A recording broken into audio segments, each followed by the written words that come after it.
Subscribe करें और नई अपडेट्स के लिए घंटी के बटन को जरूर दबाएं। चंद सरदार जो थे ना, ये हजरत उमर के सामने बैठे थे, इकरमा बिन अबी जहल। तो असहाब सुफ़ा आए तो हजरत उमर ने कहा, भाई ज़रा आप पीछे हो जाओ। उनको आगे बैठा दिया। सलमान, बिलाल, फिर मिक़दाद आए, सुहैब आए। हजरत उमर ने कहा ज़रा पीछे हो जाओ, उनको आगे बैठा दिया। फिर दूसरे आए, आमिर कहा तुम ज़रा पीछे हो जाओ। ऐसा करते करते सरदारों को जूतियों पे बिठा दिया और गरीब गुलाम आगे बिठा दिए। जब मजलिस ख़त्म हुई तो हज़रत अबू सुफियान कहने लगे, आज उमर ने हमारे साथ क्या किया? तो हारिस बिन हिशाम, सुहेल बिन अमर कहने लगे, क्या किया? कहा देखो, सरदारों को जूतियों पे बिठा दिया और गरीबों को सामने बिठा दिया। तो इस पर सुहेल बिन अमर ने कहा, इसमें उमर का कसूर नहीं, हमारा कसूर। हमने इस्लाम लाने में देर नहीं, हम पीछे रह गए। उन्होंने पहल की, वो आगे निकल गए। तो अब एकदम, हालांकि ये बिल्कुल फतह मक्का पे ईमान लाए, इनको नबी की सोबत के चंद दिन मिले हैं, लेकिन एक माहौल बना हुआ था, उस माहौल को मैं बता रहा हूँ। ये आपस में कहने लगे, चलो दुनिया की तो खैर है, पीछे रह गए, अगर आखिरत में पीछे रह गए फिर क्या होगा?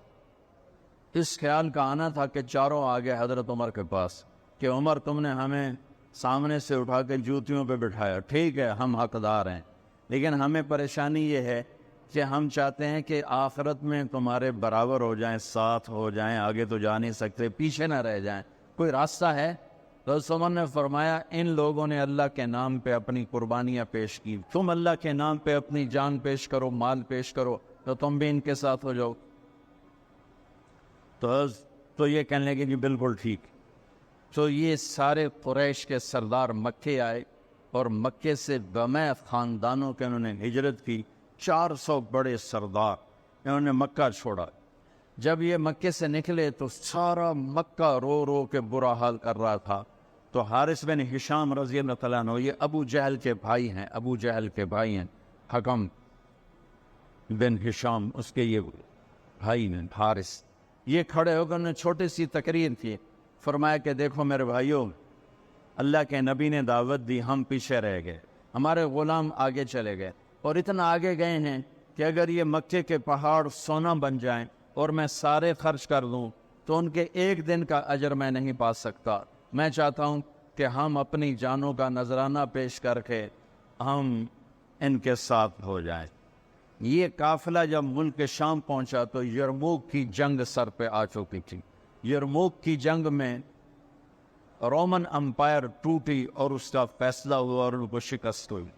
उसमें 3 लाख का लश्कर था रोमन अम्पायर का, और सहाबा का लश्कर था 30,000।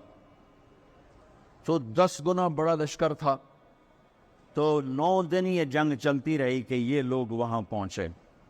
तो एक दिन ऐसा हुआ कि लड़ते लड़ते सहाबा के कदम उखड़ गए और अहले ईमान दबते दबते दबते अपने खैमों तक पहुंच गए। रूमी उन पर चढ़ के आ रहे थे, चढ़ते आ रहे थे, और इनके हौसले पस्त हो रहे थे कि हज़रत इकरमा बिन अबी जहल, इन्होंने ना एकदम अपने सर से ना लोहे की टोपी को उतार के फेंक ली और अपनी ज़रा भी उतार और अपनी तलवार की न्याम को भी तोड़ के फेंक दिया और हाथ बुलंद करके कि कोई है मेरे हाथ पर बैत करे मौत की, कि या अल्लाह इस ईमान वालों को फतह देगा या हमारी कब्रें यहाँ बन जाएंगी। तो खालिद इब्न वलीद और इकरमा बिन अबी जहल करीबी रिश्तेदार हैं। तो खालिद इब्न वलीद ने हज़रत इकरमा का हाथ पकड़ लिया, कहा कि नहीं, मैं तुम्हें ऐसा नहीं करने दूंगा, हमें तेरी अभी ज़रूरत है। तो उन्हें ऐसे हाथ झटके से छुड़ा कर कहा, इलैका अन्नी। इलैका अन्नी का वैसे तर्जुमा तो है दफ़ा हो जा, इलैका अन्नी, दफ़ा हो जा।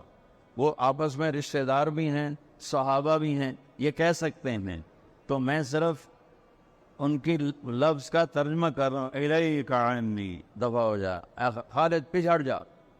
बाअदब तर्जुमा, खालिद पीछे हट जा। तब क्यों? का मैं और मेरा बाप सारी ज़िंदगी अल्लाह के नबी की दुश्मनी की और उनके खिलाफ लड़ते लड़ते लड़ते ज़िंदगी गुजार दी। आज उस दाग को धोने का दिन आया है। आज मैं अपनी जान देना चाहता हूँ ताकि मेरे दामन पर जो अल्लाह के नबी के साथ जंग के धब्बे हैं उनको मैं धो दूँ, लिहाजा मैं तेरी बात नहीं सुनूंगा। تو ان کے بیٹے عامر بن اکرمہ نے آگے بڑھ کے بیعت کی، زرار بن ابزر نے، عبد الرحمن بن ابو بکر نے، عبداللہ بن عمر نے، ابو سفیان نے، حارث بن حشام نے، سہیل بن عمر نے، ان بڑے بڑے قریشی سرداروں نے، انہوں نے حضرت اکرمہ کے ہاتھ پر بیعت کی، اور سب نے اپنی تلواروں کو توڑ دیا، نیاموں کو توڑ دیا، زریں اتار دیں، لوہے کی ٹوپیاں اتار دیں، اور اللہ اکبر کہہ کر جو گھسے ہیں 400 آدمیوں نے 3 لاکھ کا منہ پھیر، اور ان کو ہٹاتے ہٹاتے ہٹاتے ان کے خیموں تک لے گئے۔ لیکن اس سفر میں ان 400 میں چند ہی بچے، باقی سب شہید ہو گئے۔ اور جب رومیوں کے قدم اکھڑ گئے تو حضرت خالد ابن ولید بھاگے، گھوڑے کو دوڑایا اور پیچھے کی طرف آئے، کہ وہ دیکھ رہے تھے کہ اکرمہ بھی گر رہا ہے، عمر بھی گر رہا ہے، اور فلاں بھی گر رہا ہے، فلاں بھی گر رہا ہے۔ تو یہ جلدی سے بھاگ کے پیچھے آئے تو دیکھا تو ان کے بیٹے تو ختم ہو چکے تھے، اور اکرمہ کے تھوڑے سانس چل رہے تھے، تو انہوں نے بیٹے کو یہاں رکھا، اکرمہ کے بیٹے عمر کو، اور حضرت اکرمہ ابو جہل کے بیٹے کا سر اپنی گود میں لے کر تھوڑا پانی منہ میں ٹپکایا نا، تو انہوں نے سے آنکھیں کھولی، کہا کون ہو؟ کہا میں خالد۔ گلے من الجبارہ، کیا فیصلہ ہوا؟ تو خالد نے کہا مبارک ہو، اللہ نے ایمان والوں کو فتح دی۔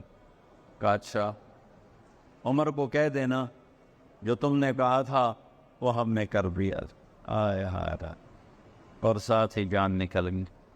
تو اب خالد ابن ولید کے ایک دم آنکھوں میں آنسو آئے، اور انہوں نے غصے سے کہا کلا زعم امر الحنتمۃ اللہ نستشہد۔